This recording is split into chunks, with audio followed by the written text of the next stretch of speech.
Alrighty, so I'm going through my video for the final order cutoff for comic books through the previews catalog on April 19th, 2021. There's quite a handful of things that I'm choosing for this week's final order cutoff. A lot of good titles that are getting reprints mostly, but some other pretty things in here. First up is the Department of Truth 5th printing. I think the hype for Department of Truth is starting to die down just a little bit because there's nothing really going on. So getting the 5th print at this point would probably be a good idea to just stash away for later on in case it picks up again.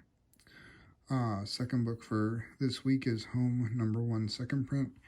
I've heard some good reviews on it. There's not a whole lot of chatter in the comic book community so far, but that's usually bodes well for reprints of books that end up being hot later on.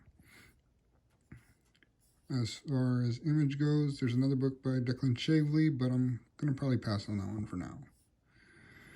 Dark Horse, not much going on as usual. Same with IDW. You got G.I. Joe and My Little Pony, the usuals. Last Ronin #3, if you've been enjoying it.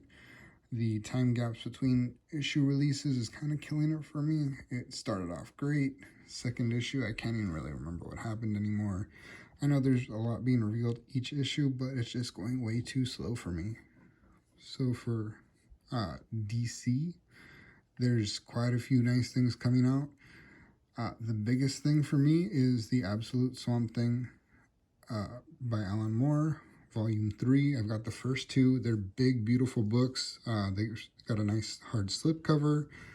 The binding is soft and, comfortable to read. The pages are huge and it weighs about 2 bricks worth, but it's an amazing book and the reading is some of the best quality that I've had ever. There's a lot of books coming out for DC, but the only thing really sticking out for me so far is Future State Gotham #1. You never know, you could see some new villains, some new heroes. It wouldn't be a bad bet to go ahead and get a copy of that.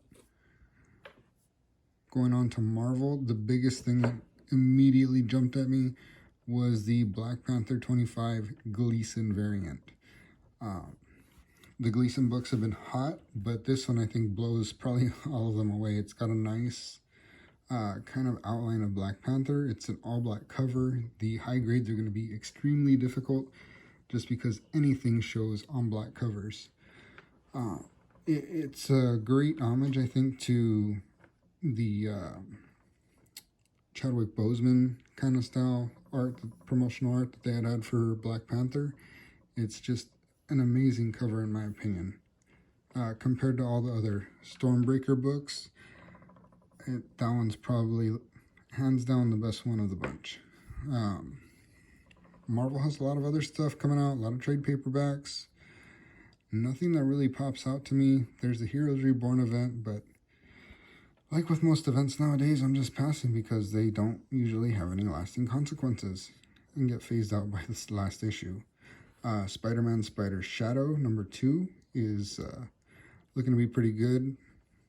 I've still yet to read the first issue as it just came out this past week, but I've heard great things as it's a nice kind of Elseworlds take on the symbiote Spider-Man, where he doesn't get rid of the suit. Dynamite, lots of Vampirella and Red Sonja, the usuals. And then we get to everybody's favorite right now, Boom. Boom has been putting out this new Magic book based on Magic the Gathering. My favorites have been the Hidden Planeswalker variant. Those come polybagged, so they'll be usually in a black bag or a bag that's covered with a board that hides the cover. And they have usually like 2 or 3 different covers. The covers will be depicting different planeswalkers, which are kind of like the leader cards or something like that in Magic the Gathering, and those are usually pretty popular among people. Let's see, Proctor Valley Road. I've got the first 2 issues still in my read pile. It's so far only slated to be 5 issues. I might pick them all up, see what's going on there.